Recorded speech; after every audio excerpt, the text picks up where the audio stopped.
మట్టి కాదోయ్ దేశం అంటే మనుషులోయ్ అంటూ మొదలుపెట్టినటువంటి బడ్జెట్ దేశ ప్రజలకు నిజంగా చేరువైందా అనిపిస్తా ఉన్నది.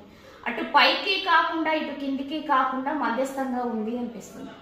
నిరుపేద వానికి బడ్జెట్ వలన కలిగినటువంటి ప్రయోజనం ఏంటి?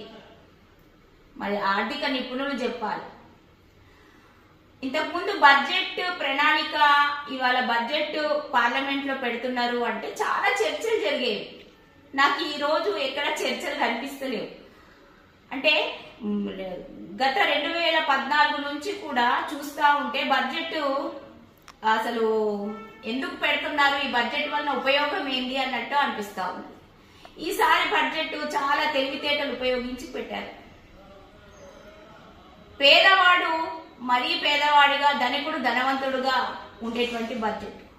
ఈ దేశంలో 100 రూపాయల నుంచి 150 రూపాయలు తీసుకొచ్చి వాడి ఆదాయం అంతైతే అంతలోనే కుటుంబాన్ని పోషించే వాడికి ఈ బడ్జెట్ వలన ఉపయోగం ఏంటి?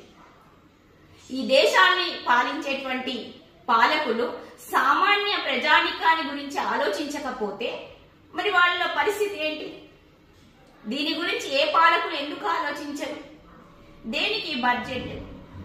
వాళ్ళు పెట్టినటువంటి బడ్జెట్ లో తెలంగాణ రాష్ట్రానికి ఖాళీ చేతులు, ఉత్త చేతులు చూపించారు.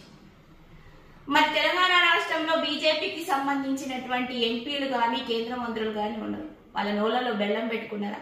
తెలంగాణ రాష్ట్రంలో ఉన్నటువంటి సమస్యల గురించి మాట్లాడేటువంటి స్వతంత్రం లేనటువంటి ఈ ప్రజాప్రతినిధులు మరి ఎందుకు ఇక్కడ రాజీనామా చేయాలి? వాళ్ళ పదవులకు రాజీనామా చేసి ఇంట్లో కూర్చోవాలి. 12 లక్షల ఆదాయము ఉన్నటువంటి వాళ్లకు పన్ను మినహాయింపు అన్నారు. ఇందులో కూడా కోరీలు పెట్టిండ్రు. అది మనకి అందరికీ అర్థమైతా ఉన్నది. పెట్రోల్ డీజిల్ అనేది నిత్యావసరంలో ఒక వస్తువు అయిపోయింది. మంచినీళ్ళు ఎంత అవసరమో పెట్రోల్ డీజిల్ కూడా అంతే అవసరం. కనీసం దాని తగ్గుదల గురించి ఎవరూ మాట్లాడినటువంటి పరిస్థితి లేదు. బడ్జెట్ లో దాని గురించి పెట్టినటువంటి దాఖలాలు కూడా కనిపిస్తాయి.